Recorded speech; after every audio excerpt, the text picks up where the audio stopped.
Hi, it's Sean, the Fluency Awesomeizer. I'm back with a video of decoding practice. We're going to have 2 rounds of decoding practice here, reading multi-syllabic words.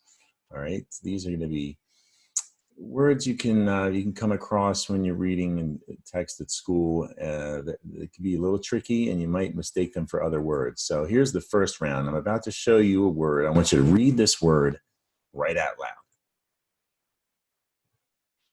All right. Think you got it? What's this word? These words are very similar, aren't they? The top word is vaccination, right? The bottom word is vacation. See how similar they are? So a chance you may have said vacation when you went to read vaccination. So we're going to take a few minutes. We're going to compare these, talk about the roots, maybe help you with spelling. And so what I want to do first is look at the fact that both of these words start and end the same way. VAC, vac, and that suffix ation, which comes from the French language, ation. A big difference is vaccination has 2 C's. Now, we're going to talk about the root word in just a moment, but the 2 C's is an old Latin pattern, and it's also used in the French language a lot. Those 2 C's are going to have both C sounds, a short, soft, and a hard C. So it starts off vac, a hard C, like think like a chop, ha ha, ka ka ka ka, and then the soft C, which if you just think of a cat, soft C, vaccine, and that's the other part of vaccination. There's an N sound right in the middle of vaccination, and if you read vacation, you drop that N sound right out of the word. All right, that's a very common behavior for young readers. So here it is in this slide. I want you to take a good hard look at that N in red. Vaccination. All right, if you leave that N out, if your brain is in a hurry and you leave that N out, you're probably going to say vacation. So that's why we're spending some time with these 2 words. Now, about the root words. Vaccination comes from an old Latin word, vaccinus. Might be vaccinus. I think it's vaccinus. I'm no Latin expert. But if you can believe this, vaccinus means from cows. That's right, from cows. So we get the word vaccine from vaccinus, which means from cows. And there's a story, you can Google it for the whole story, but the first vaccine was actually an injection of cow virus. So that's why they needed a name for this treatment. So they came up with the word vaccine because it was from cows. So to form vaccination, we're going to drop that silent E in vaccine, and we're going to add ation. Now take a look at ation, because the thing about this suffix is it doesn't sound anything like it looks. That's because it's French. So we have to learn some French to read our English language. A-T-I-O-N. Now, the root word of vacation, this is also interesting, is a Latin word vacatio, which literally means leisure or freedom from work, like a break from work. All right, so a long time ago in Latin, they used that word vacatio. And in French, they use the word vacate. They still do. I don't mean to talk about French like it's gone, but from vacate, we use that in English. And with that silent E at the end, we're going to drop that silent E and add the I-O-N, just like in vaccination. And we get the word vacation. And we all know what a vacation is. But vacate means to leave. So if you think about a vacation, you leave your home, you go somewhere else, eventually coming back. But that's the root of vacation. We'll take a moment here and look at the syllables. Now, the stressed syllable is in red, vac, sin.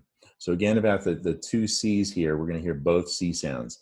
Vac, a hard C, k, and a soft C, vaccination, vaccination.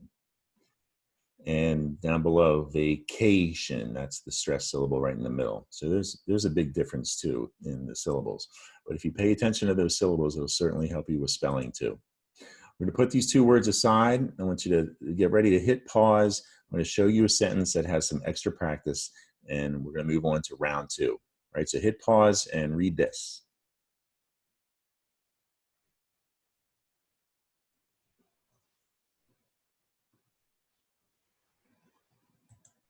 All right, let's move on to round 2. Same routine. I'm going to show you a word. I want you to read this word right out loud. Are you ready? Okay, you think you got it? What's this word?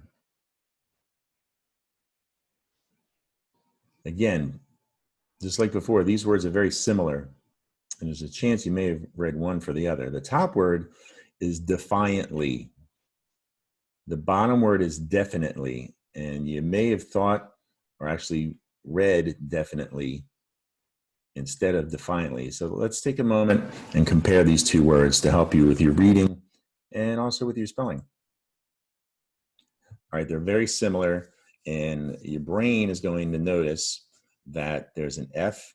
Of course, they start with the same DE, but there's an F, and then towards the end, there's an N and a T, and the word ends with LY. So if your brain picks up those letters, it might put together definitely. But we want to look now, there's an I in both words after that F. So that makes it even more similar.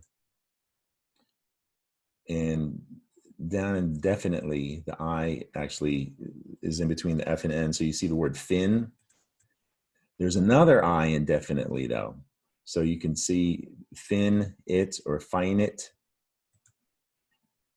But the biggest difference is defiantly has an A right in the middle. And if you skip over that A, your brain might put together the letters and want to say definitely. So there's the word defiantly, got that A in the middle. Now, defiantly comes from the root word defy. And defy means, you may be familiar with that word. It means like if you aren't a good listener, and if somebody asks you to do something or gives you a command to do something and you don't listen, you defy that order. So to spell the next root word defiant, we're going to drop that Y and add an I, and then add the suffix ANT, defiant. Actually, the suffix is IANT, and that is French. So if you're the type of person who doesn't listen to directions, you're defiant. That's now an adjective. We took the verb defy and turned it into an adjective, defiant. And from there, we're going to add the suffix ly, defiantly, and that's an adverb. Now, definitely, that word comes from the root define, and define is an old Latin word. We drop that E, and we add an ITE, and we got the next root, definite. We all know what definite means. Definite means you're absolutely sure, you're definite. And we add an ly to definite. We've got the adverb definitely. Now we take a look at the syllables. They're both 4-syllable words. The red is the stressed syllable, defiantly. And down below, definitely. Okay? Let's put these two words aside, and I have a little bit more practice for you here. I want you to get ready to hit pause, and that's going to wrap it up for today. Go ahead and hit pause.